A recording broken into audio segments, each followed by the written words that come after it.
Now, House Speaker Mike Johnson also spoke earlier, saying Republicans are ready to deliver on the mandate voters gave the Trump administration.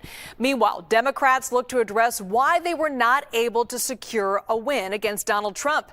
House Minority Leader Hakeem Jeffries joined CBS Mornings to talk about the next steps for the party.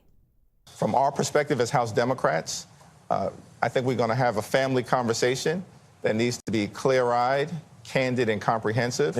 To figure out what happened on election night, why did it happen, and how do we improve upon the performance in order to put us in the strongest possible position to deliver for the American people moving forward. As Democrats, work with the incoming administration whenever and wherever possible and strongly disagree when necessary. And that's going to be the approach that we take.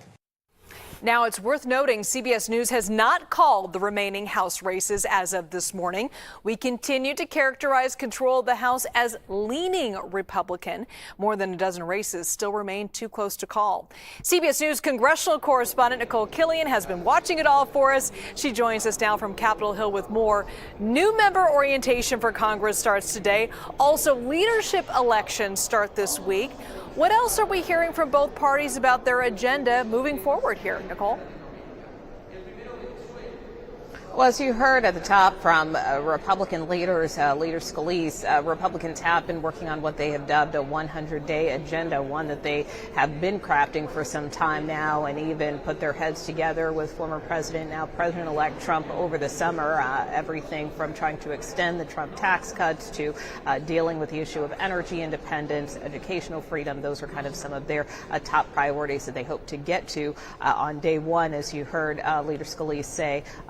If they're able to retain the majority. You know, Democrats, for their part, obviously continue to do some soul searching in light of this election, but they do stand ready to act as a partner where they can, I think is kind of what Minority Leader Hakeem Jeffries expressed earlier in that morning's interview, but also try to understand, you know, what went wrong and how they can better get their message out to the American people going forward. And Nicole, Congresswoman Elise Stefanik withdrew from the race to be the House Republican Conference chair after accepting President-elect Trump's offer to be U.S. ambassador to the United Nations, a big job. At least 3 lawmakers since then have put their names in to replace her. Why is her seat such a crucial role? Well, it's not so much that it's a crucial role. I mean, it is a crucial role, but it's kind of one of the few and only vacancies at the moment. I mean, there are other leadership positions out there, but certainly Speaker Johnson hopes to retain his role if the Republicans keep the majority, as does Majority Leader Scalise and likely Majority Whip Tom Emmer. So that being said, if you've got the top 3 slots filled, that leaves the 4th slot that Elise Stefanik is vacating open, which is why it is being contested right now. So there are a number of House members that have put their name in the hat, if you will, everyone from Kat Cammack, who represents the state of Florida, to Lisa McClain, who has been engaged with the leadership and was out on the campaign trail for the former president quite extensively. She's from Michigan, and Aaron Houchin as well from Indiana are among some of those who are vying for that GOP conference chair position.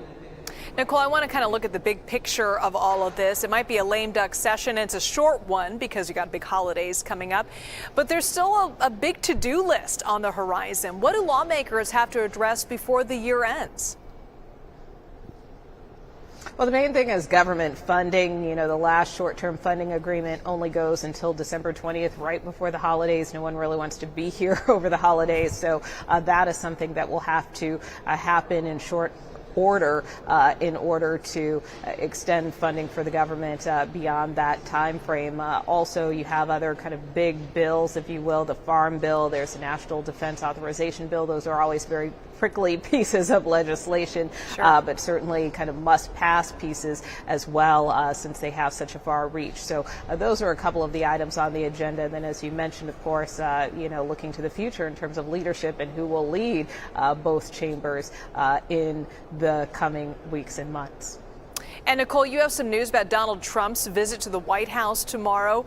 You broke that during the press conference with House Speaker Mike Johnson. What did you learn today?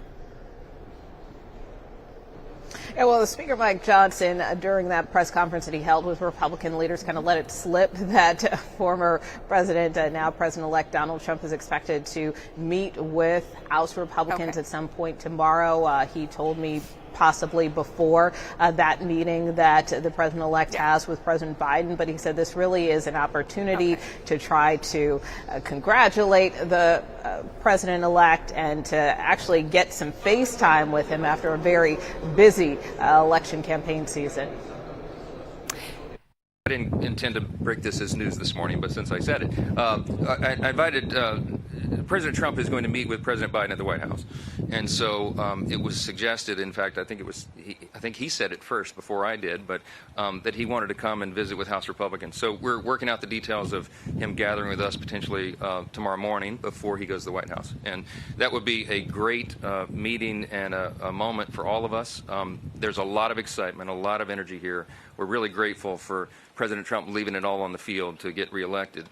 He quite literally did. I mean, they scheduled him almost every hour of every day for months on end, and he did that. And that's what inspired his stamina, inspired so many of our candidates and incumbents around the country to go and give more and do more and leave more on the field because he was doing it. And I think the American people appreciate that. I think that's reflected in the mandate that he was given winning the popular vote and the Electoral College decisively. And we're excited about that, to celebrate that moment with him, as he certainly deserves it.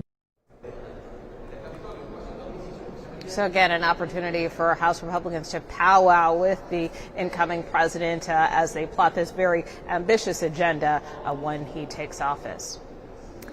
Nicole Killion bringing us the very latest from Capitol Hill. Thanks so much for that insight, Nicole.